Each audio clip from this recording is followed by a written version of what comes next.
Under the administration of President Ferdinand R. Marcos Jr., not only financial assistance and equipment are being provided, but also the very farmland of farmers. Farmers in Leyte have received the titles to their land from the Department of Agrarian Reform, or DAR. Let's delve into their story. Tunay nga na ang lupa ay isang kayamanan. Sa lupang sakahan na minanapa mula sa kanyang ina na siyang naging daan upang makapagtapos siya ng pag-aaral, at ngayon nakatulong na rin ito upang mapag-aral niya sa kolehiyo ang kanyang anak. Ito ay isa sa mga testamento na ang lupang sakahan na bigay ng Department of Agrarian Reform sa kanila ay isang biyaya.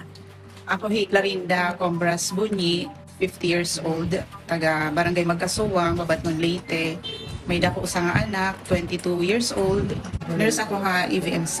Ini nga an akong parents pa ini nagko-cultivate, ini nga maihan na nga panahon.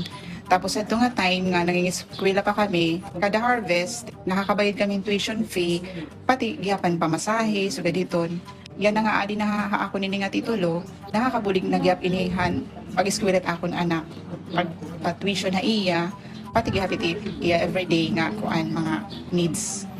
Sa ilalim ng administrasyon ni Pangulong Ferdinand R. Marcos Jr. at sa pamamahala ni Agrarian Reform Secretary Conrado Estrella III, ang pamamahagi ng mga titulo ng lupa ay tumaas ng 2,500 at 60%.